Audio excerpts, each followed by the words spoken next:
Hello, everybody. So, I'd like to share with you my experience so far on this channel. This channel is what?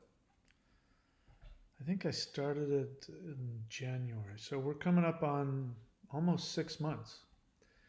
And I want to share with you my experience of the different voices, quote unquote, within the channel. And what I mean by that is the different responses that I get. Um, Not all of them. I mean, a lot of the responses are just people, and surprisingly enough, there's been a few borderlines who seem to be getting something out of this channel as well, which is was not, it was not my intention to make a channel directed at borderlines or for borderlines, but some have benefited from it, and so that's nice to see, and I'm grateful that everybody's here who needs to be here. And of course, codependents, those who have relationships or have had relationships with people who have borderline personality disorder. The majority of the responses have been people saying thank you and thank you for sharing that with me. I feel better. I'm not alone. I'm not going to address those because that was kind of the goal is to create a place where people can feel understood. Actually, the real goal was for me to heal myself. But that's what happens when people hear each other and when people feel heard and understood. And it helps me. One of the ways that I keep myself sane on a lot of levels is I talk. That's why I have, two major YouTube channels. This one is one of them, and then I have my other main channel. And that's what I do. I talk about my thoughts and my feelings and my perceptions, and for some reason people enjoy it, so I keep doing it.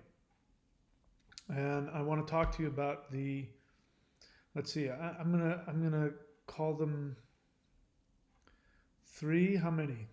Three specific voices that I hear with people responding. First, before I get any further, let me be clear what this channel is for. This channel is designed to help codependents, non borderlines who have been or are currently in a romantic relationship with somebody who has borderline personality disorder. I am not a therapist. I am not a licensed psychologist. I am a spiritual counselor and a spiritual teacher. I am somebody that has been in therapy for probably 25 years now, and I have been in 12 step groups for almost 40 years. So I have a lot of experience in things surrounding therapy, but I myself am not a therapist. I want to be clear about that. So I don't know how to treat borderline personality disorder, and I am not a borderline.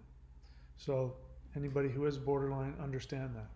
Anything that I say or have said or other people are saying, we may not be 100% accurate, and we're doing the best we can to try and heal ourselves. And so the things that I say when I talk about borderlines, I'm doing my best to look at it from the outside in, and conclusions that I make are conclusions that help me to separate us and to heal. And so I share that with others, and I share with others the self talk, the discoveries that I made that helped me to release.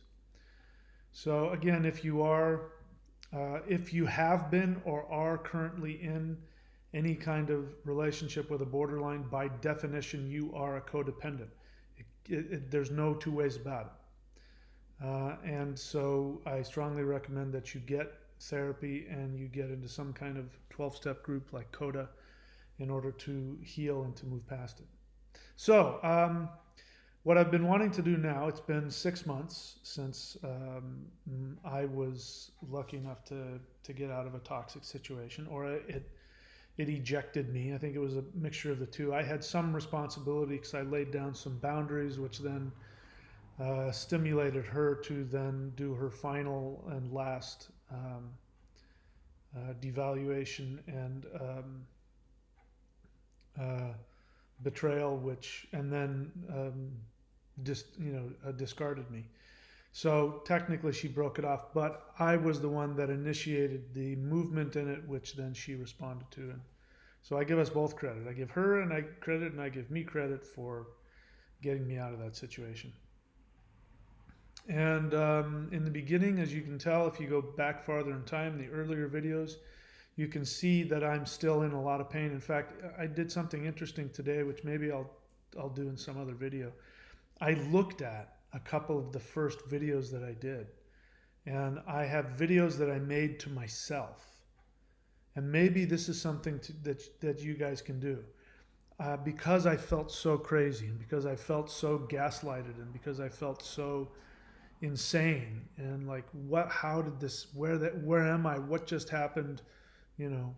And I knew that I wasn't completely out of the woods. She had discarded me, and I had told her to never contact me again, and I had blocked her. But I knew that I was still vulnerable to her, and if she had like come over to my house and knocked on my door, I might not have been able to prevent myself from getting hoovered back in. And so I made myself a video saying, Mike, whatever you do, do not get back with her. She is very dangerous. She hurt you more than anybody has in your whole life. And I went through the specific, and I said, you may not remember what happened, but here's what she did. And it's really good that I did that, because I actually did forget. I have forgotten. I mean, I put up this channel 6 months ago, and after a couple of months, probably, maybe even less than that, I just got on with my life, and I didn't really expect that the channel was going to go anywhere. I honestly didn't think that it was going to take off. And then I started seeing in my emails, I started seeing a bunch of people subscribing, and it wasn't my other channel. It was a bunch of people subscribing to this channel. So I came back on, and I saw all the comments, and I went, wow.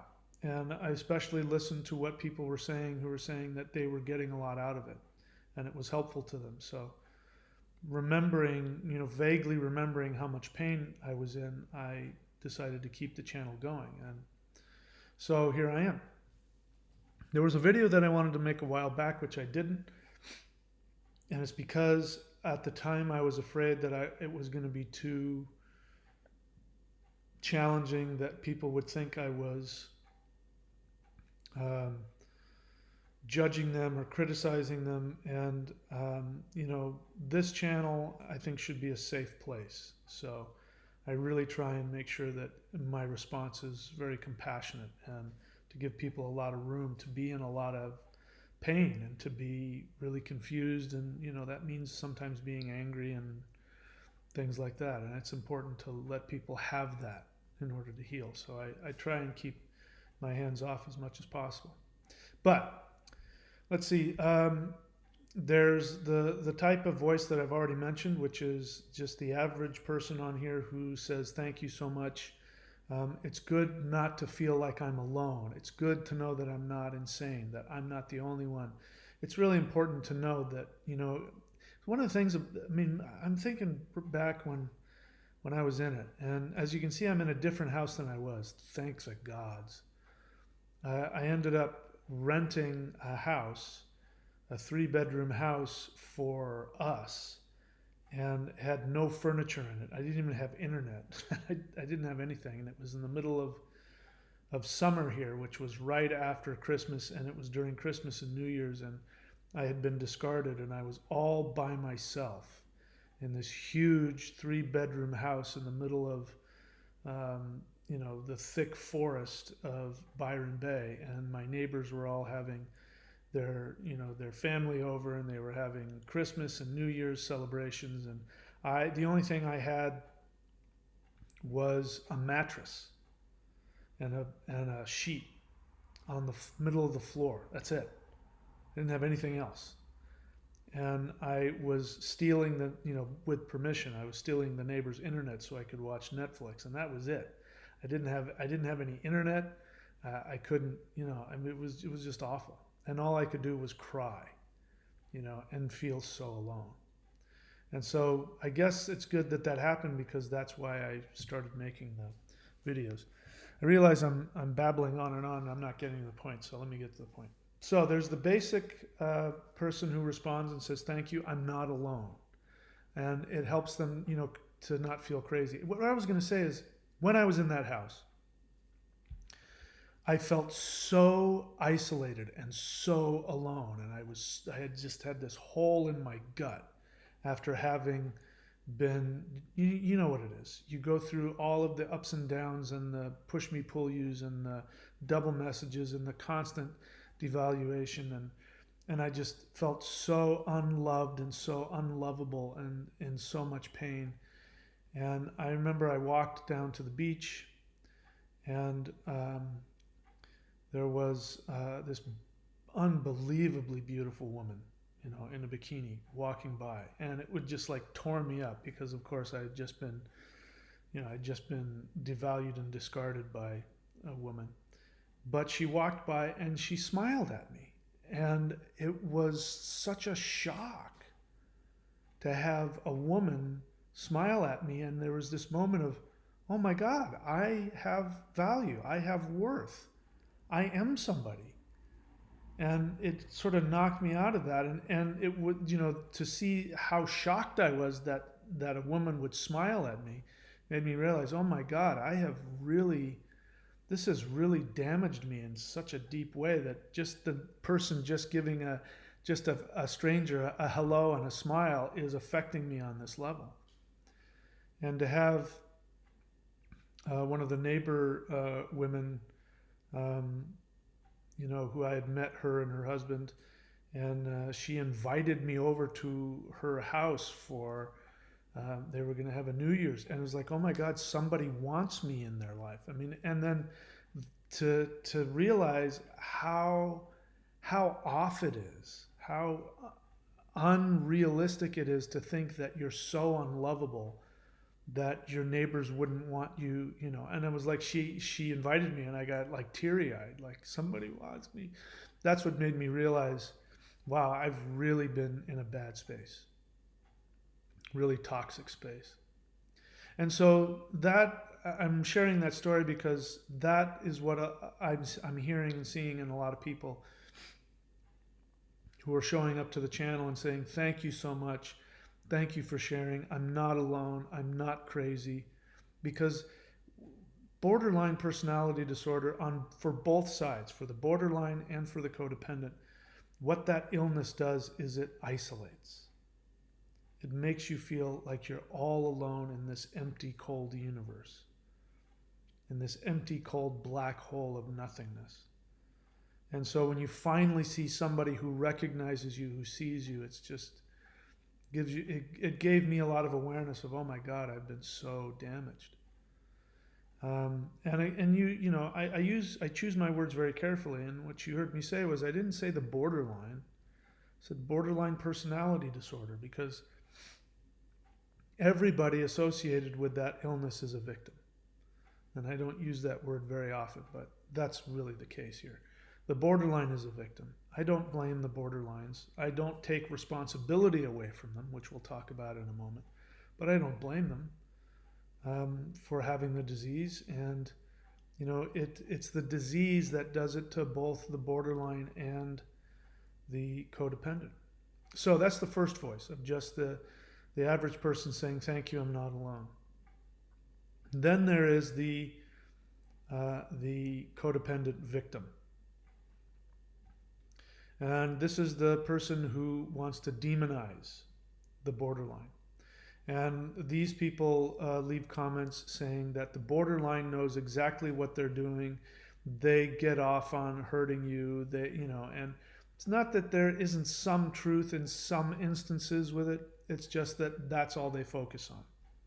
And they don't want to really acknowledge that the borderline is a victim of a mental illness, that they themselves are a victim of something that has a hold of them and that is causing them horrific damage. It makes them feel better to to identify the borderline as being fully consciously in control. And this is something that's really important to understand. I mean, I've had 6 months, and I've had a level of recovery. I'm not angry with her. I'm not crying myself to sleep. I don't wake up with that hole in my gut. I'm not looking at my phone to see if she's going to call or text. I'm not thinking about where she is or what she's doing. Or, I don't. None of that stuff is going on. I honestly want nothing but happiness for her. I hope that she finds her healing in whatever way she needs, and um, yeah. And I honestly, at this point, I honestly don't know if there's anything that she could say or do that would make me want to connect with her. That doesn't mean I'm going to go test that theory out. But I'm just trying to say I think I've reached a level of healing as a result of doing the work and all the training I had before all of it. So I guess what was my point? So my point is that this is really like the untreated codependent who is still angry and is resentful, and it makes them feel better to see the borderline as somebody who knows what they're doing, and they're doing it on purpose, and they're evil, psychopathic, horrible people, and all of that. And there have been times when I've said, that the borderline, in certain instances, certain contexts, doesn't know what they're doing. They don't understand. And so you have to, one of the things that helped me is to realize she didn't know what the hell she was doing. And one of the most confusing ones is when my borderline ex would, this was usually during the hoovering period. During the hoovering period, which would be right after I had been discarded and devalued, and especially early on, the first couple of times I got discarded and devalued, I started thinking about leaving. And I think she could sense that. And that makes you more attractive to them, and so they, the borderlines will come after you and hoover you if they think that you are going to choose to walk away. And they'll come back and they'll hoover you. And it's in those periods that, under this pseudo psychological examination of her feelings and my feelings, I was seduced into believing that she was really conscious and aware of all of her thoughts and her feelings. What I've since come to realize is that was a facade. That what she was doing was she was approximating what a conscious person does, and in a sociopathic way was talking about her own feelings, but really not having any real connection to them. Like, she would look at what she did and said and spew out some pseudo psychological awarenesses, and they were false awarenesses. If they were coming from the mouth of somebody else, they would be significant, because somebody who wasn't borderline, if they were to have the ability to go that deeply inward and analyze themselves, it would mean something. But since I didn't know anything about borderline personality disorder, I didn't realize that when a borderline goes into that, I called it the therapist. When she goes into the therapist, and she starts talking like a therapist and talking about feelings and her feelings and how she did this, and seemingly really owning her feelings and going past them, and in the future I'll do this and I'll do that, and I was afraid of this and all of that. And it's not that she wasn't accurate. She was very accurate. It's just that she wasn't connected to what she was saying. And that is something unique to, I think, cluster B. But I'm not really an expert in cluster B, but definitely in borderline. Borderlines, I think, have this ability to look you in the face and examine their feelings in a really deep way and make you think that they're aware of what's happening and that they're going to be able to stay changed going forward. But their mental illness prevents them from doing that. That's the crazy making part of it. Even if those awarenesses are real and that she was completely aware, it wasn't taking hold into any kind of psychological mechanism within her that would drive her forward with a new awareness and new behavior. And that's what I didn't understand. Um, and so um, so I, what was I saying? Yeah, you just get into that. I just went back in that headspace and I got so confused. So anyway, I don't know where I was going that, but there's the for the untreated the untreated codependent who needs to see the borderline as being fully in control and choosing to harm them and choosing to do it for them. That's a self-defense mechanism, and it means they're in denial. It means that they still. Here's the thing about that, and it's going to be hard for people who are in that to see that. But when a codependent is in the state of blaming the borderline and saying that the borderline knows exactly what they're doing and they're choosing to do it, what they don't realize is that underneath that, the reason why they need to see the borderline as being sane, meaning knowing what they're doing and choosing to do it and being in control, it means that they have hope that the borderline will go, yeah, you're right, I was just being really mean, okay, I won't be mean anymore. It means that they're hoping the borderline will turn around and apologize and love them. It means that they are in denial that the borderline is completely out of control, which means they're in denial that the relationship is over. It means that they hope that the relationship will continue. It's hard to hear that because what you hear coming out of their mouth is all of the anger and all of the resentment and sometimes just, frothing at the mouth full of resentment. But that makes sense if you think the other person has the ability to choose to love you and they're just choosing not to. And you deserve it because you've given all this love to them and they're being really cruel to you and they're devaluing you and playing with your head and then discarding you. If they really knew what they were doing, then that would be a horrible thing to do. And what all of that anger means is that they want the borderline to go, you're right, I'm sorry, I forgive you, I love you, I won't do it anymore. They still have hope that the relationship will continue. That's why they're so angry and violently refuse to see that the borderline is actually mentally ill and doesn't have control over many of the things that they think and do.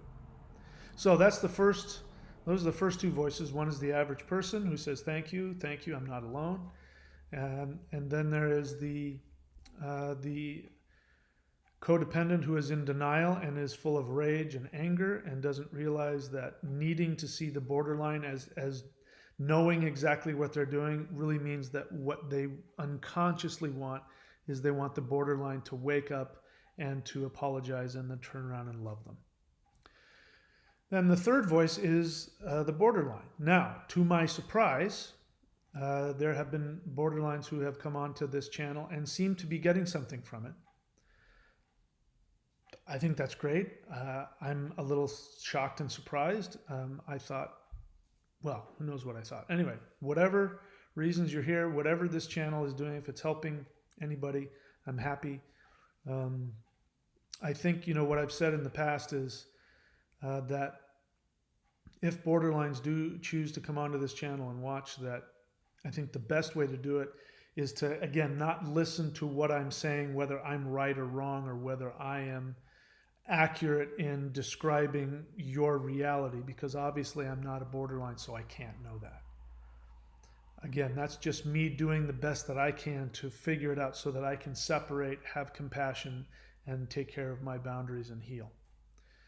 But I think the best way for a borderline to get the most out of this channel is to listen to what it's like, to try and empathize as best as you can, to understand what it's like for the codependent, so that you can get help and you can learn how to not do those damaging behaviors. Even if we're wrong about why you do it, that's not important. What's important is that you find love and you learn how to be loving and responsible and empathic to the non-borderline and know how not to take those really hurtful actions. We don't care. That's the thing about human beings that I've learned. People don't care what your motives are. People only care how you treat them. And so, in my recovery, in my 12-step work, I've had to do that. It's called acting as if. And there have been times when I want to do and say very mean things. There have been times when, I want to do things really selfishly, and I don't have empathy and compassion for the other person. But because I do what is necessary for my healing and my growth, I know that, for instance, a real simple one is when I'm standing in line at the grocery store and the person in front of me is an elderly woman, and she has to pull out her purse and get all of her change out and all of her pennies and everything. Instead of climbing all down her case and telling her how she's wasting my time, I have compassion and I smile. And if they go, "I'm sorry," I say, "That's no problem. Take your time." When inside I'm saying, all kinds of other things. That's a real easy example of just acting as if. Taking contrary action, which means taking action that is completely opposite to what you want to do and completely opposite to the impulses that are driving you to act a certain way. And I think that's something really valuable that definitely borderlines can learn from, because borderlines have impulse control. As you know, you have that impulse to attack or that impulse to discard or that impulse to devalue. And if you can just find the space to have those feelings and understand, okay, I'm in my illness right now, and when I'm in my illness, I should do the exact opposite. And instead of discarding and destroying the relationship, you tell your partner, "I love you, you're the best person in the world." You kiss them on the cheek, and then you go in your room and close the door and deal with it until you've calmed down, or you call your therapist, or do whatever it is you need to do. Where was I going with this? As I said, there have been borderlines who are getting. Oh, I was saying that that's the best way to use this channel, is to listen and empathize so that you can take that information and understand how, when you're wrapped up in your narcissism, when you're wrapped up in your feelings and you feel like everybody's out to get you and you're defending yourself in that way that doesn't serve you, and you know that you're in that space, to know that, okay, when I'm in this space and when I do what I think I want to do, it's going to have a really destructive effect on my partner, so I'm not going to do it. Maybe my channel can be helpful for you to really understand how damaging it is when you act out on when you overreact. And you're acting out of a false intuition. Borderlines tend to have very powerfully developed intuition, but a lot of times you're wrong. You think you're right, but you're wrong. And it's in those times when your intuition is telling you that, your partner or your husband or your boyfriend or your girlfriend is actually planning your demise and destroying you, when in reality they're either not even thinking about you at all, or they're having really loving thoughts for you, and you just happen to project onto them something that wasn't true. And so it's really important to know, when you act on that impulse, how damaging it is. And if you can understand that, maybe that, I don't know, because I don't know how to treat borderlines, maybe that can be helpful for you. But in any case, so there have been borderlines that come on, and they seem to be getting a lot out of this channel. That's good. There's obviously the borderlines who aren't liking this channel. And there have been some that have left their opinions. Now, when somebody is just abusive, I block them. There's just nothing to be gained by tolerating abuse. So this is true for both the angry codependent. If they get abusive, I block them. But it's also the borderlines. There have been some borderlines that, as you can imagine, have been really abusive to me, and something that I've said, talking about my pain, and saying, "Why don't you just throw yourself under a bus and grow up and grow a pair, you whiny little baby," or something like that. Those, obviously, there's just no point, and I just block them. I have spent a little bit of time, not a lot, but I've spent a little bit of time, especially in the beginning when I was trying to understand what borderline personality disorder was, and trying to make sense of what the hell was happening. I went on and I watched some borderlines sharing on their channel. Now, I walked away for the most part with a feeling that they weren't getting it, that they were understandably upset that people were vilifying them, and I can understand that people who had been hurt by them were calling them crazy and calling them evil and a lot of other things. So I can understand them sort of gathering together and wanting to support each other by saying, you know, oh, there they go, just bashing the borderline again. There's a word for it, I don't remember. But a lot of what I heard was a lot of self justification. Now, let me say this. Now, I hope this doesn't offend anybody. But my take was I think a lot of that is simply because they don't understand. They really don't understand the effects of their actions, and that's how can they? You know, that's the big problem, is that you've got non-borderlines and you have borderlines, and you have two people with two completely different brains that think and function totally differently. So how can they? How can they know what it's like to not be a borderline? They're a borderline. It's like asking a horse to know what it's like to be a dog and a dog to be a horse. Dog only knows how to be a dog. You know, horse only knows how to be a horse. So asking a borderline to know what it's like to not be a borderline is unrealistic. But here's one of the things. This is the thing I wanted to point out. And again, I hope this doesn't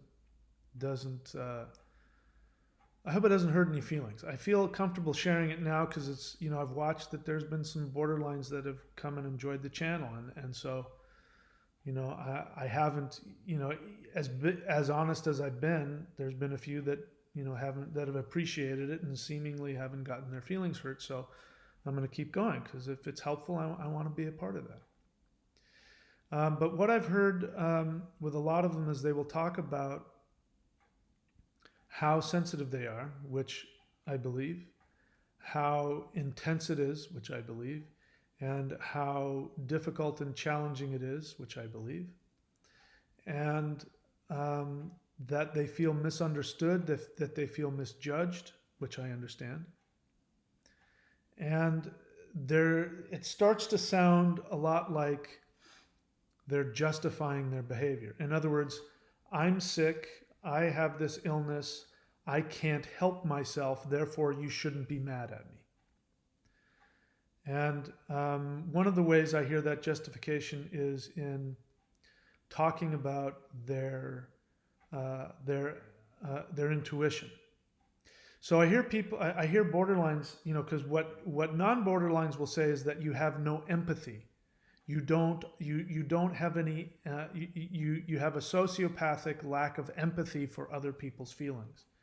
And I remember with my ex, I mean, you know, even saying just kind of off the cuff, like, "Wow, you don't really care, do you?" And she would react very strongly. She said, "Of course I care. I totally care." Like she was really trying to convince herself that she cared, or she wanted to convince me that she cared.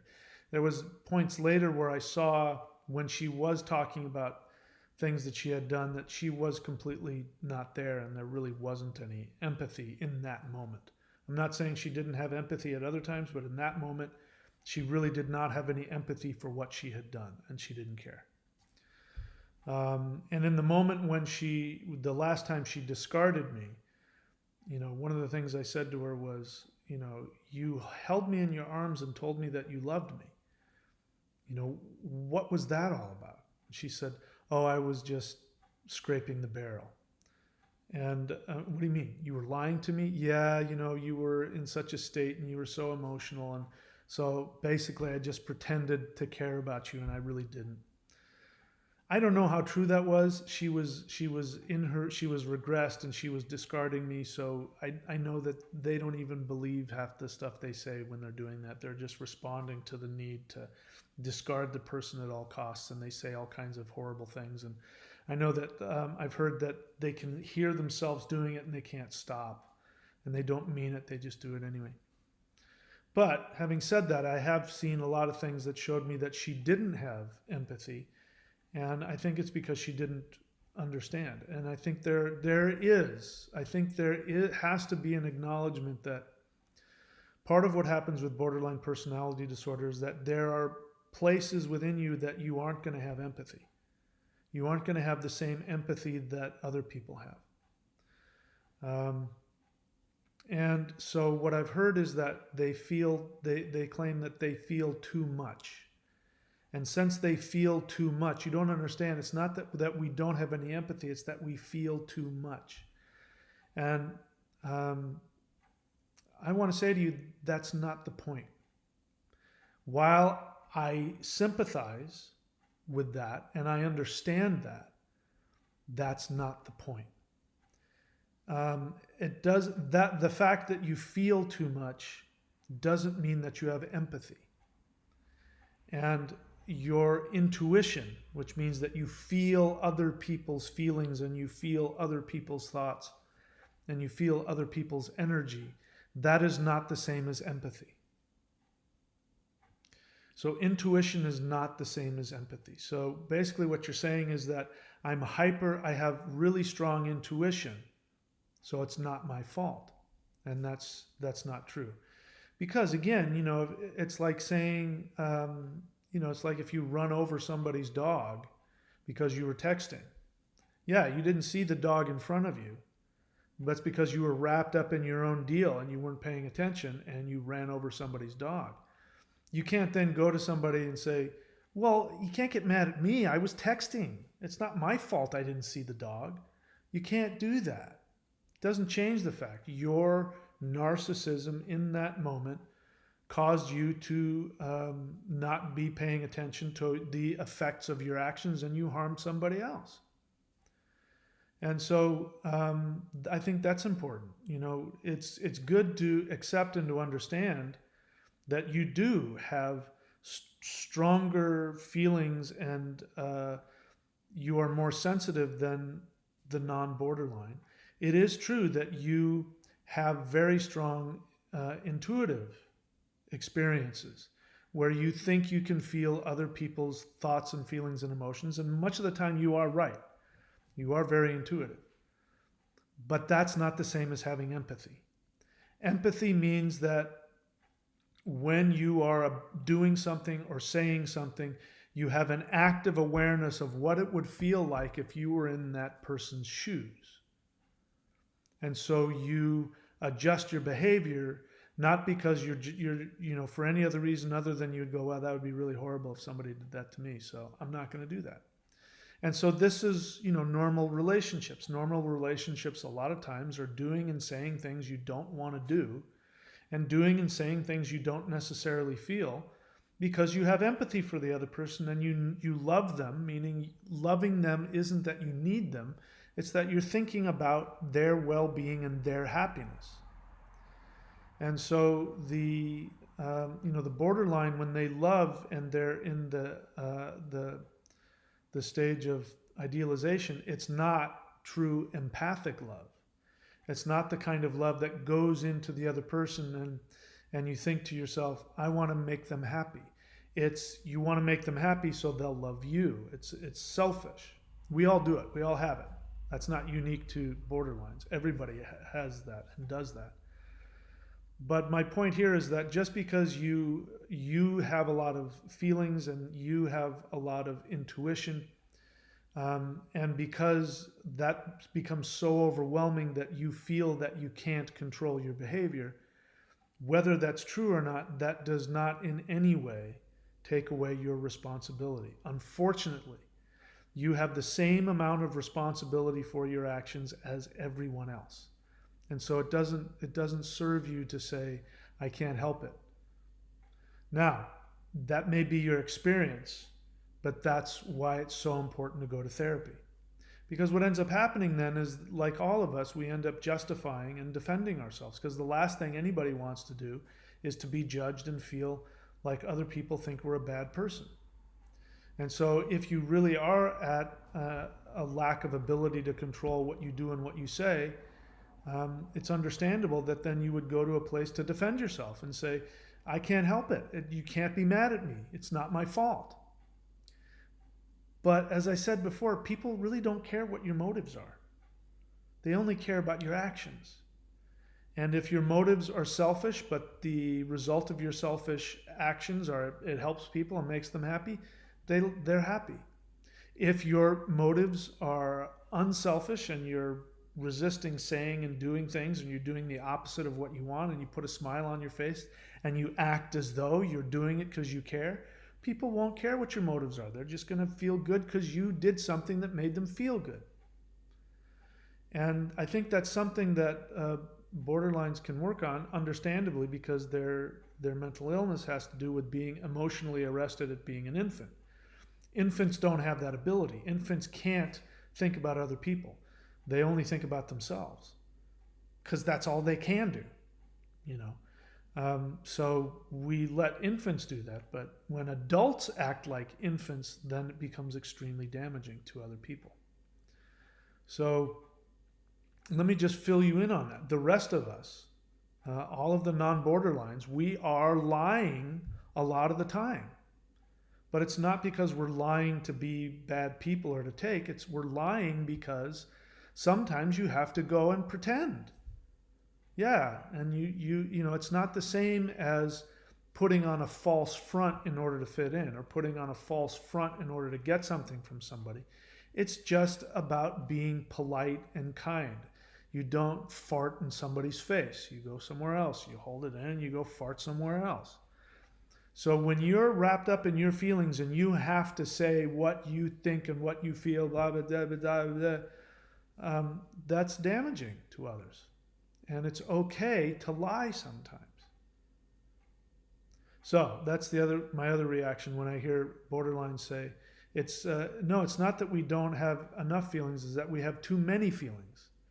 And my response is, that's not what that means. That means that you're responding to what you think your intuition is. It's not empathy. Empathy, feeling for others, is a different thing than that. So, while I'm on it, let's talk about intuition. The woman I was with prided herself on her psychic intuition, and in the beginning, I you know, because I was wrapped up in my idealization of her, I went along with it. I've since come to understand that her dependence on her intuition was actually a very developed defense mechanism that was ultimately really damaging to everybody. And here's the deal: being empathic. There's a lot of people, as a spiritual counselor, I run into a lot of people who take a lot of pride in being empaths. And they talk about how painful and challenging it is because they're an empath. And I say to them, that's actually not a spiritual gift. That's actually coming out of your narcissism and your insecurity. And they look at me like, what? What are you talking about? And I say, listen, I don't know you, but I already know based on what you've said that you came from a very traumatic, dysfunctional childhood, right? They go, yeah. I said, so you had like parents who were abusive or narcissistic or alcoholic or something like that, and every single time they nod and they say, yeah. I say, so here's what happened. You had an abusive parent or a neglectful parent, some major dysfunction that was very traumatic for you. You weren't getting your needs met. And so in order to either avoid the rage or the anger or the judgment or the shame or them ignoring you, you had to figure out what they were about to say and what they were about to do. And you started doing that when you were an infant. So this is why now you have this very strong feeling that you have psychic powers. It's not so much that you have psychic powers, although that might be the case. It's that on an energetic level, you have to be able to feel what somebody is thinking and feeling so you can get ahead of it so that they won't hurt you, shame you, reject you. And so now as an adult, you've used this your whole life, and now as an adult you believe that this is what you need in order to survive, and you think you're psychic. You think you can feel all of the feelings of the whole world around you and everybody, and you think you're being bombarded by the feelings of the whole world, and actually not the case.